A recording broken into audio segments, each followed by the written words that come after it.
News at 6. Let's mic news at 6। Let's mic समाचारों में मैं महेश सिंह आपके साथ। भारतीय शेयर बाजार में मंगलवार को गिरावट का सिलसिला जारी रहा। सेंसेक्स 436 अंक गिरकर 84,666 पर बंद हुआ, जबकि निफ्टी 121 अंक टूटकर 25,840 के आसपास रहा। आईटी सेक्टर ने सबसे ज्यादा नुकसान झेला, जिसमें टेक महिंद्रा और HCL टेक जैसे शेयर 2% से ज्यादा लुढ़के, लेकिन फाइनेंशियल स्टॉक की मदद से बाजार शुरुआती नुकसान से थोड़ा उबर गया। ब्रॉडर मार्केट में मिड कैप और स्मॉल कैप इंडेक्स मजबूत रहे, जबकि 30 से ज्यादा निफ्टी स्टॉक्स लाल निशान पर बंद हुए। डॉलर के मुकाबले रुपया 17 पैसे कमजोर होकर 89 रुपये 88 पैसे पर पहुंच गया। वैश्विक संकेतों और अमेरिकी फेड रेट कट की उम्मीदों के बीच निवेशक सतर्क बने रहे। भारत में मंगलवार को सोने के भाव में मामूली तेजी देखी गई, जबकि चांदी के दाम स्थिर रहे।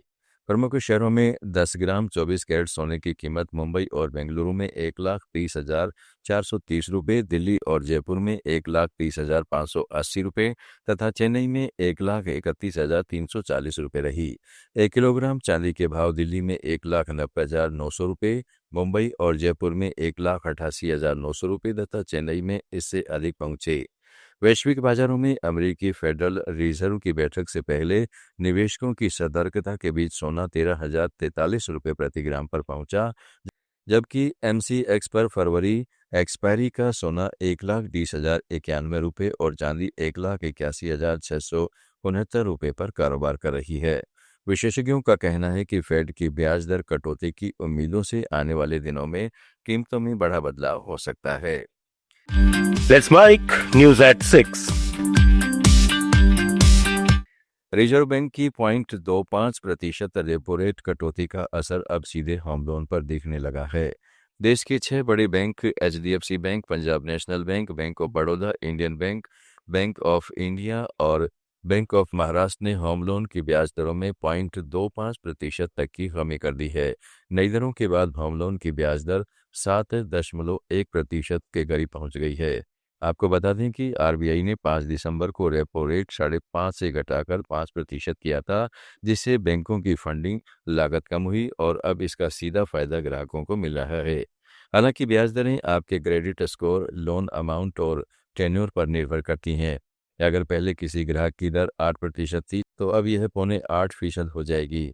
इसी कमी के बाद 20 लाख के 20 साल वाले होम लोन पर EMI करीब 310 रुपये और 30 लाख पर 665 रुपये तक कट जाएगी। नई और पुरानी दोनों तरह के ग्राहकों को इस कटौती से राहत मिलने वाली है।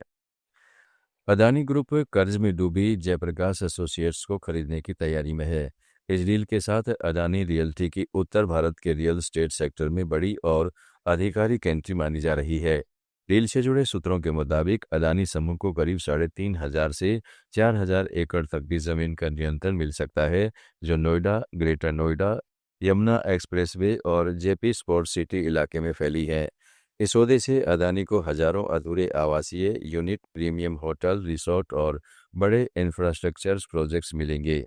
खुद इंटरनेशनल सर्किट को लेकर भी हलचल तेज है, जहां स्पोर्ट्स, टूरिज्म और बड़े आयोजन की संभावनाएं बन रही हैं। इस अधिग्रहण से वर्षों से अटके JP प्रोजेक्ट्स को रफ्तार मिलने और घर खरीदारों को राहत मिलने की उम्मीद है। हालांकि अंतिम फैसला NCLT की मंजूरी के बाद ही होगा। क्रिप्टो करेंसी बाजार इन दिनों भारी उतार चढ़ाव से गुजर रहा है। जहां पूरी क्रिप्टो मार्केट में अस्थिरता बनी हुई है, वहीं बिटकॉइन और इथेरियम की चाल अलग अलग नजर आ रही है। पिछले 7 दिनों में बिटकॉइन करीब 4% चढ़कर $90,000 के आसपास कारोबार करता दिखा, जबकि इथेरियम ने जबरदस्त बढ़त बनाते हुए 11% का रिटर्न दिया है और $3,120 तक पहुंच गया। आप सुन रहे थे let's mic more than radio. Follow कीजिए हमें हमारे सोशल मीडिया प्लेटफॉर्म्स पर। It's time for news. It's time for More Than Radio. Presenting the first radio news app, Let's Mike. Let's Mike, a news-based app on your phone where you get to watch and listen news, talk shows, interviews, radio show podcasts. On Let's Mike, you get all relevant information of TV, print, radio, podcast, and digital. Let's Mike talks about every segment of life.